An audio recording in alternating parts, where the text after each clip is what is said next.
dance is 2 weeks away, and I don't have a dress, and I don't have a date. Well, who do you want to go with? Do you think that Bobby would say yes if I asked him for the dance? Well, he is pretty cute, but he's the captain of the football. Ow! Oh, my head. Just stop messing around. This is serious. I need a date for the dance, and your head is getting in my way. The next day in class, Sally's teacher, Mrs. Jones, noticed that something was off about Sally.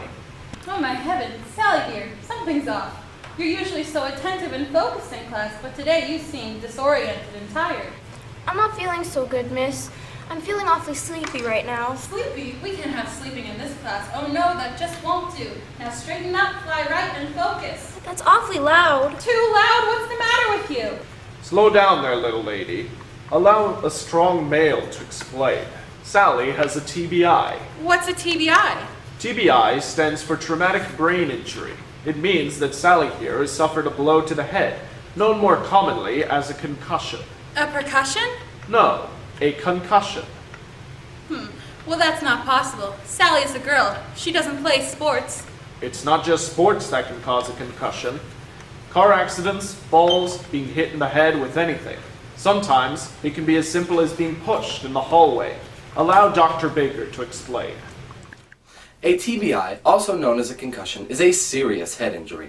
This injury affects reaction time, memory, and the mind's processing speed. There are many different symptoms that can show the possibility of someone having a TBI. Symptoms can range from physical, to cognitive, to emotional. Students may experience a sensitivity to light or sound, fatigue, drastic change in emotion, difficulty concentrating or remembering, and abnormal sleeping patterns. Dr. Baker, would you show us what happens inside of a student's head when they get a TBI? Of course. Pretend this ball is a brain, and this bucket is a skull. There is a protective layer of fluid that surrounds the brain. Normally, the brain floats happily in the center. However, when the head experiences an impact, the brain sloshes around, making contact with the hard skull, thus causing injury to parts of the brain. Thank you, Dr. Baker. This is what happened to Sally when she hit her head on the locker. The injury to her brain is causing her to lose focus and to act lethargic in class. Let's see what Mrs. Jones could do to help her recover in school. Well, golly gee, I had no idea that a concussion could cause a student to act so differently. Can you tell me where to begin to help Sally? Well, first, Mrs. Jones, you should look for a note sent from the school nurse defining different steps and protocol to follow. Different accommodations must be met for each student's needs in order to adapt the concussed student to the everyday classroom. What are these accommodations? Well, as Dr. Baker said, students may have a hard time focusing in the classroom because many things that wouldn't distract the typical student may affect a student like Sally, such as lights and sound. So teachers need to be sympathetic, turn down your lights, keep noise to a minimum, and allow students to leave the classroom if needed. Students may be embarrassed to leave on their own, so you may prompt them to leave when necessary. If they seem unwell, send them to the nurse's office with a classmate. I like to stay ahead on the curriculum. Can they do the same work?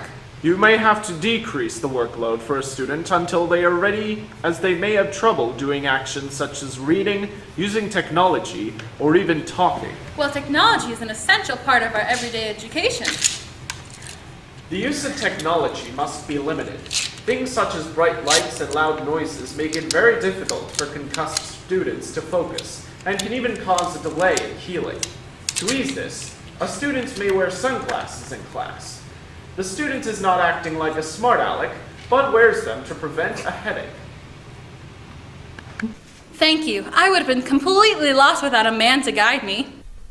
But wait, there's more. A teacher can excuse students from physical activities, extend deadlines, and provide them with class notes. Instead of reading, allow students to listen to audiobooks. Adapt and shorten assignments and tests. Check in frequently with the student to make sure they're okay. Remember that every student is different and you will have to adjust on a case-by-case basis. I would have never thought about any of that on my own. Now I'll be sure to pay attention to my students' needs. Thank you, Mr. Narrator. Now I'll be better in no time so that I can go to the dance. And now I know how to treat my students when they have a TBI. I can't thank you enough. You're very welcome. Well, now that Mrs. Jones is ready to take care of her concussed students, it's time for me to go. Thank you for listening.